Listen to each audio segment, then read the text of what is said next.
There is, I'm going to preface this, no evidence to my knowledge that has been made public that our current illustrious mayor, Gene Stothert's husband, died of anything other than a self-inflicted gunshot wound as a surgeon outdoors in his backyard in the daytime. Again, totally coincidental that I brought that up in the first half of the show. There's no proof that he did anything other than that.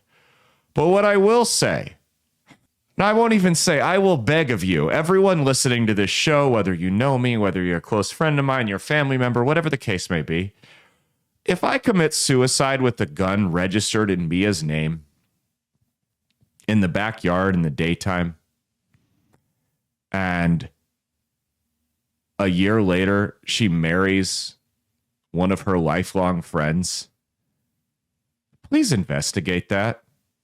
Because there's probably a little bit more to the story. Please just dig into it a little bit.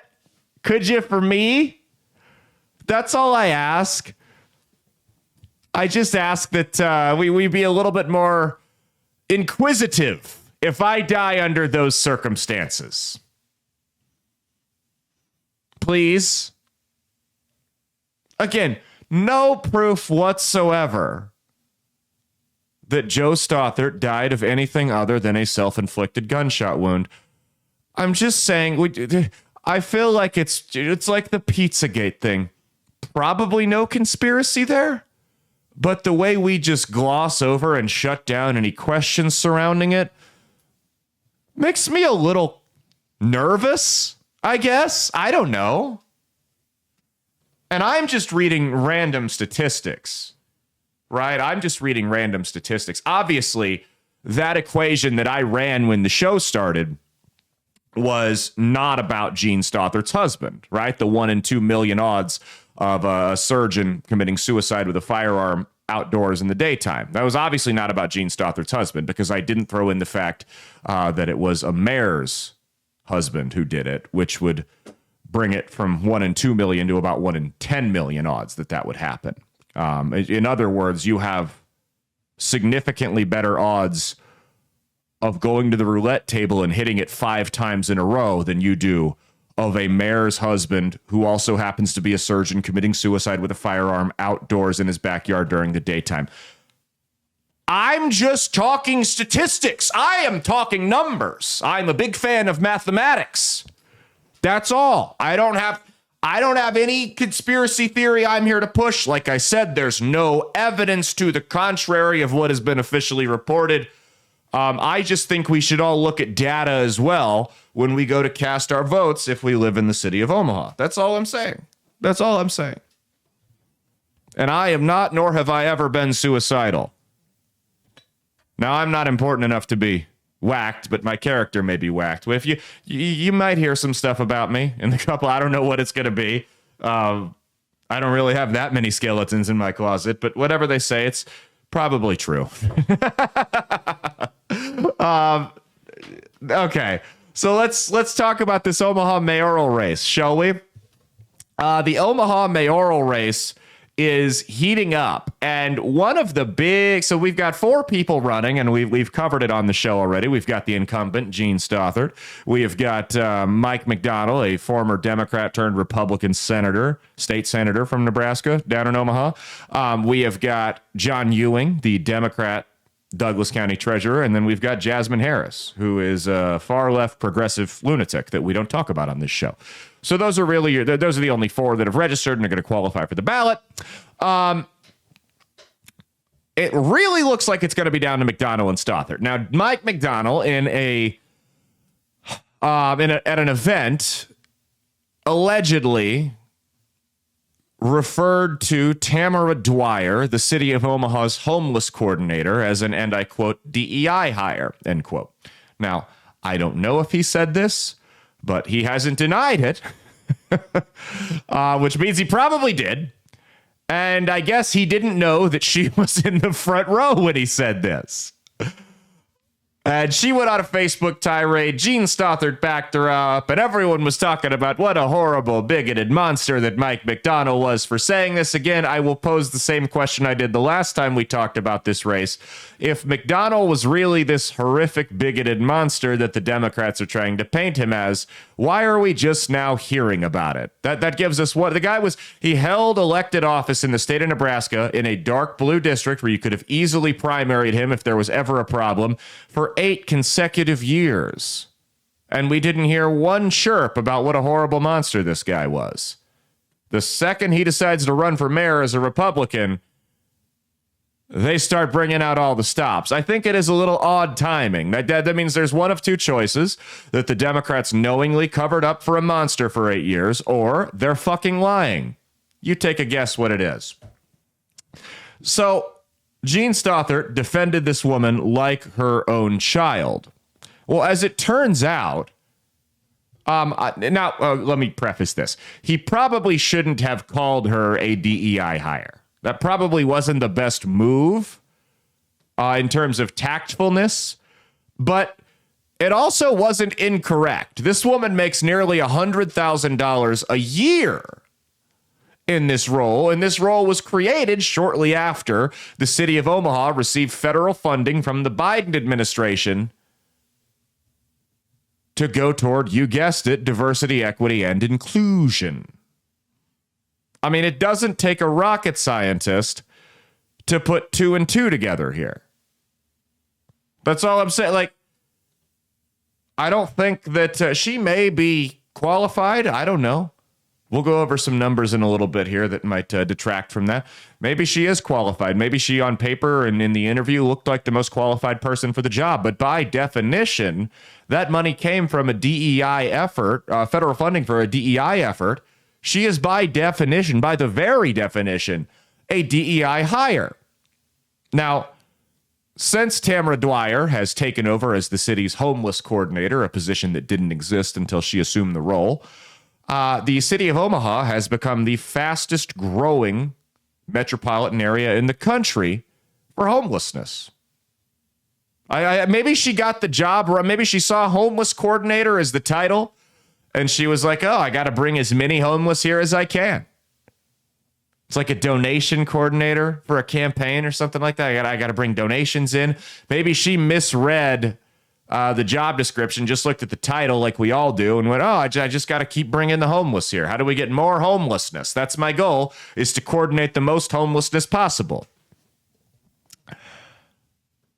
We've also seen a skyrocketing percentage increase in amputations from frostbite during the winter. Now, it's not like we're in Montana, in rural Montana, or we're up in Alaska. This is a city, right? You're not having to worry about people outside and, taming the wilderness. It doesn't take, again, a rocket scientist to figure out who's getting their arms and legs amputated due to frostbite in a city. Not a big stretch of the imagination there, I'd say. So I don't know. Maybe she was a bad hire. Maybe she was a wait. Maybe we need our own Doge here in the city of Omaha. Just spitballing. I don't know.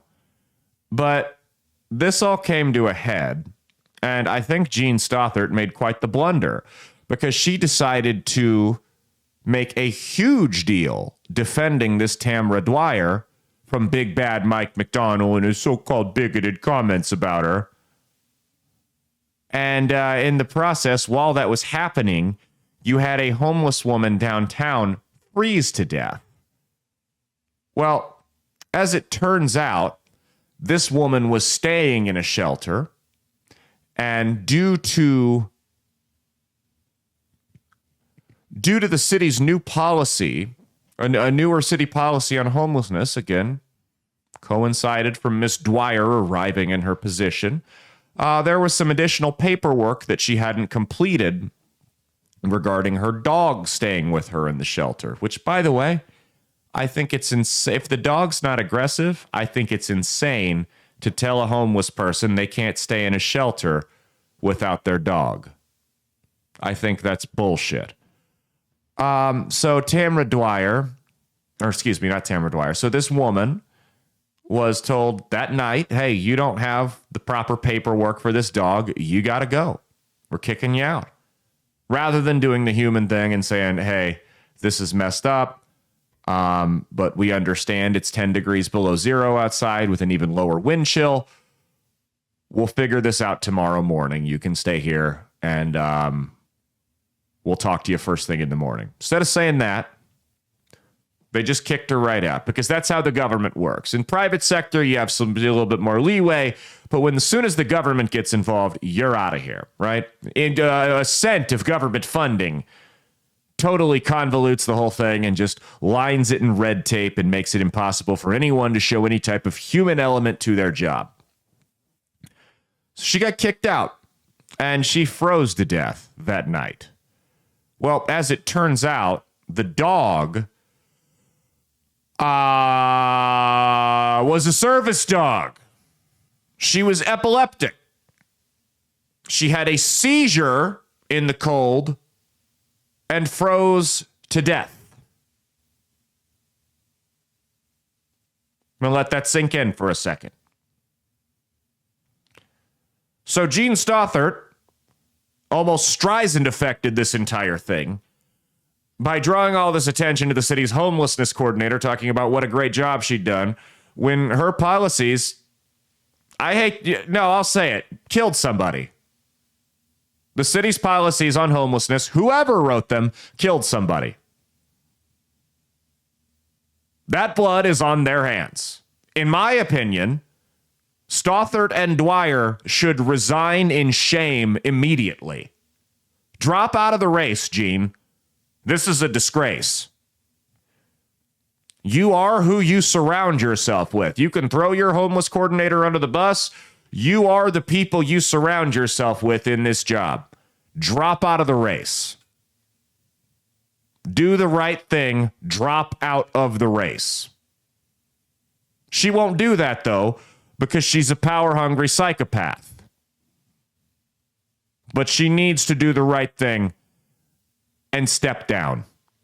Effective immediately. I would say she's fortunate in the fact that we have a fast 24-hour news cycle, but the problem is that's in national politics. The more localized the political game gets, the longer that news cycle stretches out. And while the primaries are in May and the general's not till November, we have an open election here. So everyone runs in just an open primary. The top two, whether they're both Republicans, Republican Democrat, Republican Independent, doesn't matter, advance to the general in November. But since this is a local race, you're not going to see a whole bunch of other stories between now and May. Don't be surprised if they manufacture something, because that's the thing. Now Stothert would rather keep talking about this DEI comment than actually address the issue of her failed policy.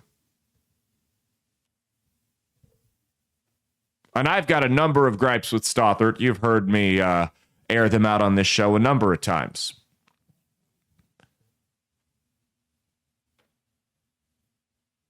But that's where we're at. If you haven't noticed, I'm endorsing Mike McDonald for mayor of Omaha. Go vote for him. Do I agree with everything he says? No, I actually don't agree with his solution to the homelessness crisis. He said he wants to create designated areas for the homeless to go where they're provided with food and medical care and you name it, which is fine. It's better than what the city's doing now. But I think the goal should not be to attract more homeless people here. That's what they do in San Francisco.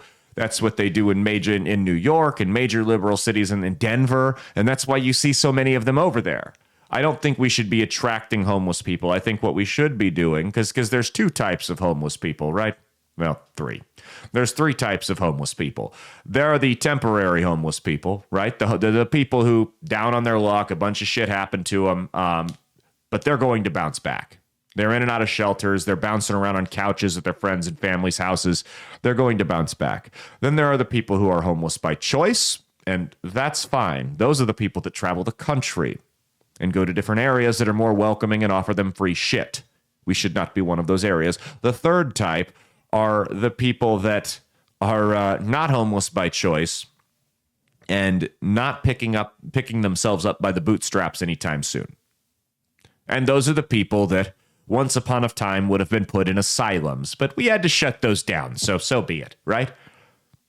Because that's the thing with that third group of homeless people there that nobody wants to talk about, is those are the people that have either destroyed their brain with drugs or their brain's already destroyed from mental illness, and they just roam the streets. And you tell me, oh, we need to house them, give them free affordable housing or affordable housing. Well, you can make it as affordable as you want. They're not going to be able to pay for it. But here's the thing. Once upon a time, the government did have free housing for those people. It was called asylums, and you all shut them down. Now they roam the streets and stab people on the subway. Congratulations. Now they take giant dumps in the alley in front of children. You did that, guys. Congrats. You woke, do-gooder, virtue signaling progressives. Good job.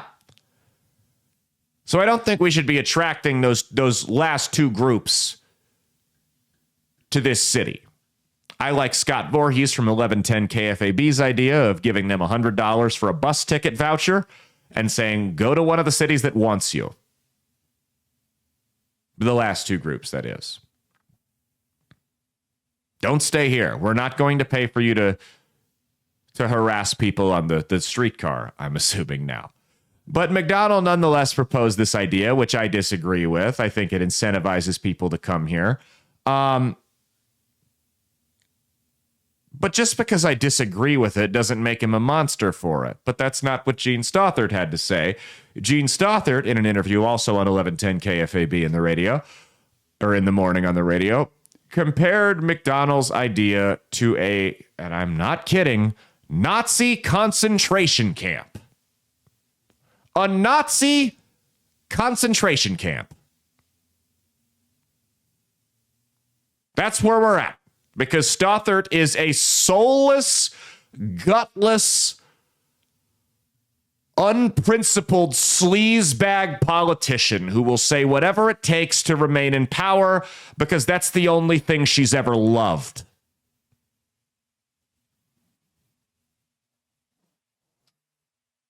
She catered to the right for 3 terms, has slowly lost the right as she's tried to become this big city liberal mayor, and then decided that, okay, now that I can't win the right, I'm going to cater to the left because the other guy's going to win the right. The conservatives in this city have found he's not perfect, but he's a Republican that's not me, and they're going to vote for him. So I got to win the Democrats. The problem is she's making the Kamala Harris error, where she's not catering to the 80% of moderate Democrats in the party. She's catering to the 20% that are a bunch of wingbats. And she's going to continue to move further and further to the left.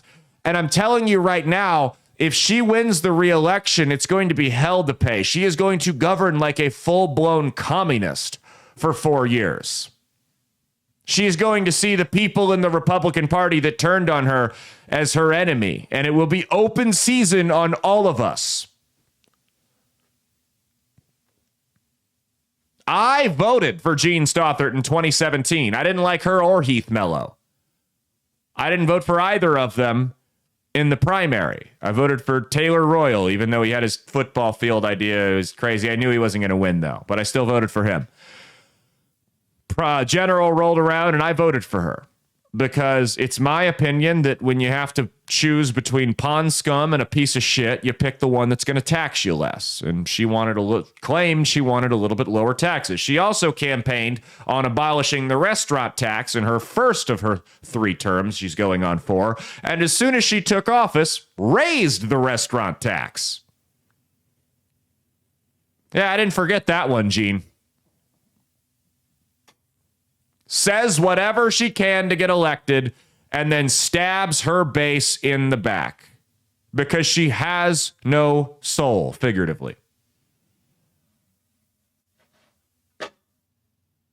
Politically. I wonder if she'll come on the podcast and do an interview.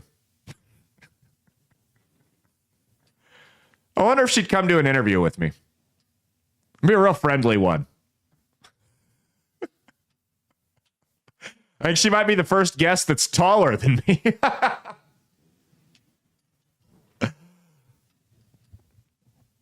But that's where we're at, and we've got this stupid argument over a streetcar that we don't need. I don't care. You can yell at me all you want. And here's the thing, guys, with this streetcar. It could be the greatest thing since sliced bread. You could have all the arguments in place for why we need it, and they could all make perfect, logical, coherent sense, which I don't think they do. I'm still not sold on them. I keep hearing that there's all these great arguments for the streetcar, and when people try to present them to me, well, it's not all that compelling. Doesn't really appeal to me. It's just gargle that comes out. Recycled talking points. Looks like ChatGPT wrote them half the time. But you could have every statistic, every piece of data, every logical argument on your side. But if the majority of the people in your city don't want it, you don't do it. You're not our parents that are telling us to eat our Brussels sprouts because it's good for us. This is a representative democracy. We elected you to represent us and our interests. We are not interested in a streetcar. You making us pay for a streetcar is not representative of our interests. It's not.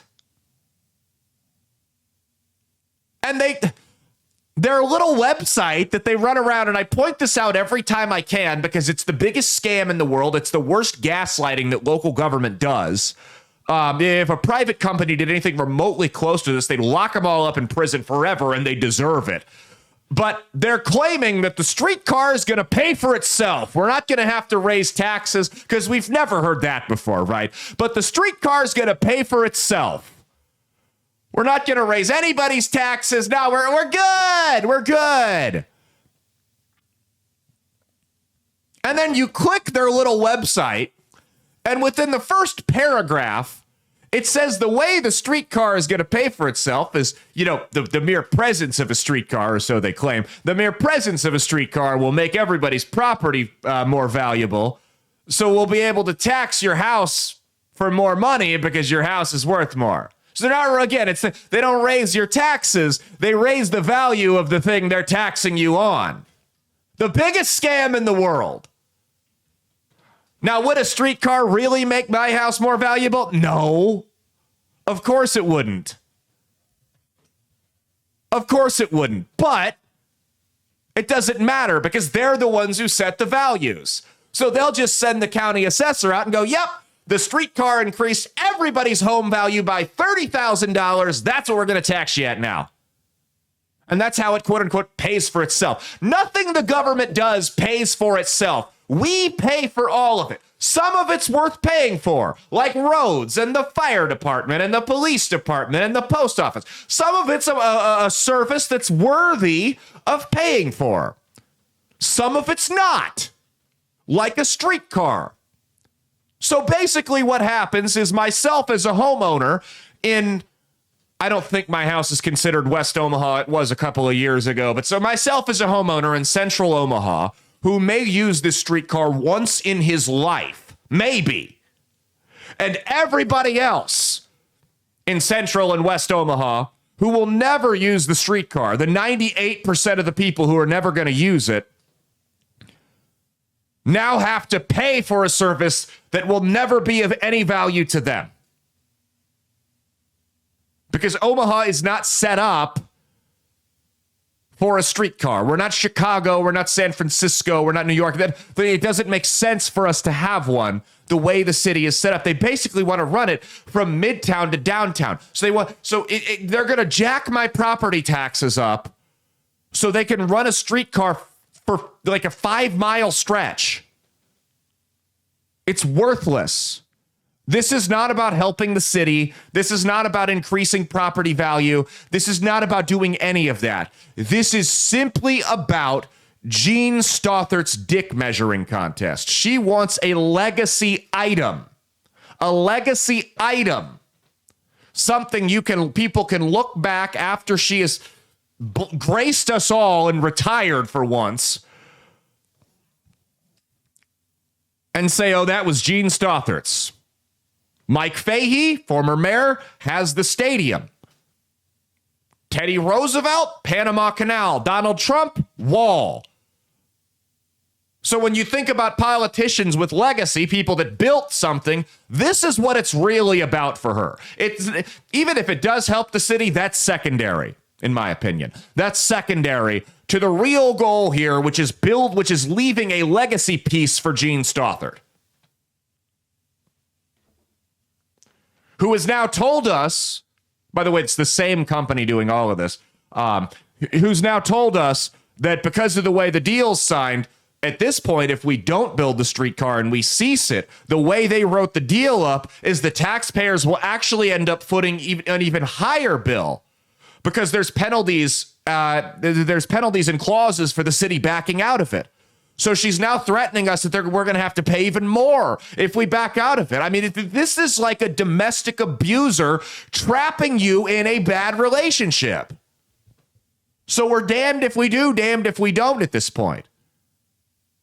Now, I don't have any proof of this, but this is the type of shit that reeks of corruption. Somebody's got dirt on somebody or somebody owes a favor to somebody, so they hand out these absurd deals for something that's totally worthless, and then they guarantee it, sign it in blood, but it's our blood. We made a deal with the she-devil mayor here.